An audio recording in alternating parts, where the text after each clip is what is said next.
नमस्कार, आप देख रहे हैं बिस्तक। मैं हूं आपके साथ अरुणिमा द्विवेदी। रिलायंस की एजीएम में मुकेश अंबानी ने स्टॉक होल्डर्स और निवेशकों के लिए बड़ी खुशखबरी दे दी। मुकेश अंबानी ने रिलायंस जियो के आईपीओ का ऐलान कर दिया है। साल 2026 की पहली छमाही में रिलायंस जियो का आईपीओ आ सकता है, यानी अगले साल जून तक रिलायंस जियो की शेयर बाजार में एंट्री हो सकती है। Today, it is my proud privilege to announce that Jio is making all arrangements to file for its IPO. We are aiming to list Jio by the first half of 2026, subject to all necessary approvals. I assure you that this will demonstrate that Jio is capable of creating the same quantum of value as our global counterparts.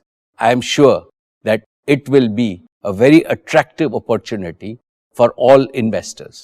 माना जा रहा है कि रिलायंस जियो का अब तक का सबसे बड़ा आईपीओ हो सकता है।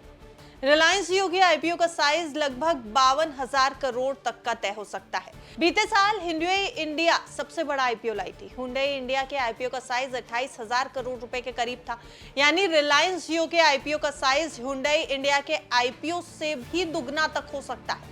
2020 में जियो प्लेटफॉर्म्स ने दुनिया के सबसे बड़े टेक दिग्गजों से भारी निवेश जुटाया था। गूगल, मेटा और कई ग्लोबल प्राइवेट इक्विटी फंड्स ने करीब 20 अरब डॉलर लगाए थे। उस वक्त जियो प्लेटफॉर्म्स की वैल्यूएशन 58 अरब डॉलर आकी गई थी। अब आईपीओ से इन निवेशकों को एक शानदार एग्जिट का मौका मिल जाएगा। गूगल और मेटा जैसे निवेशक आंशिक हिस्सेदारी बेचकर मुनाफा भी निकाल सकते हैं। लेकिन अब एक सबसे अहम सवाल यह कि जियो का आईपीओ रिलायंस इंडस्ट्रीज के 44 लाख से ज्यादा शेयर धारकों के लिए आखिर क्या मायने रखता है। चलिए इसको भी समझ लेते हैं। जियो का आईपीओ मार्केट में आएगा तो आरआईएल यानी रिलायंस इंडस्ट्रीज लिमिटेड के वैल्यू अनलॉकिंग का बड़ा मौका बनेगा।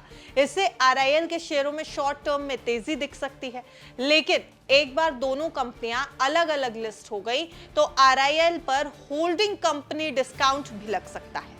ब्रोकरेज फर्म नोवामा का कहना है कि लिस्टिंग से वैल्यू तो बढ़ेगी, लेकिन लॉन्ग टर्म में ये डिस्काउंट आरआईएल की पेरेंट वैल्यू को थोड़ा कम कर सकता है। इससे आसान भाषा में समझे तो जियो और रिटेल की लिस्टिंग के बाद रिलायंस इंडस्ट्रीज की वैल्यूएशन कम होगी, जिसका दबाव शेयरों के भाव पर आएगा। अब सवाल आता है कि जियो के बड़े आईपीओ को भारतीय शेयर बाजार आखिर कैसे झेल पाएगा।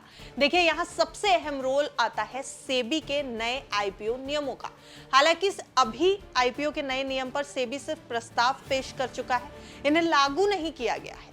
लेकिन पहले नियम था कि कंपनियों को 5% हिस्सा ऑफर करना जरूरी है, लेकिन अब से भी नियम बदलकर 2.5% करने पर विचार कर रही है। इसका मतलब है कि जियो के आईपीओ का आकार घटकर 3 अरब डॉलर के आसपास रह सकता है, जिससे मार्केट पर दबाव नहीं पड़ेगा।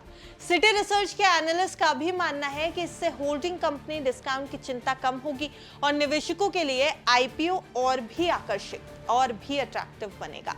शेयर बाजार के नजरिए से अगर देखा जाए तो जियो का आईपीओ कई मायनों में गेम चेंजर साबित हो सकता है। विदेशी निवेशकों का ध्यान भारत पर और ज्यादा बढ़ जाएगा, ये भी अनुमान है। हुंडई और एलआईसी के बाद ये सबसे बड़ा विदेशी कैपिटल इनफ्लो आ सकता है। इससे भारत की ग्लोबल फाइनेंशियल मार्केट्स में पकड़ मजबूत होगी और घरेलू निवेशकों को एक बड़ी भरोसेमंद कंपनी में निवेश का मौका मिलेगा। रिलायंस जियो देश की सबसे बड़ी टेलीकॉम कंपनी है। जियो के 48 करोड़ के करीब सब्सक्राइबर्स हैं। जियो के आईपीओ का इंतजार निवेशकों को काफी लंबे समय से था। अगर सब कुछ ठीक रहा तो अगले 7 से 8 महीने में जियो की शेयर बाजार में लिस्टिंग हो जाएगी, जिस बात के संकेत एजीएम में मुकेश अंबानी ने दे दिए हैं। वैसे आप कितने एक्साइटेड हैं जियो के आईपीओ को लेकर के? हमें कमेंट बॉक्स में अपनी राय जरूर बताएं और देखते रहिए बिस्तक।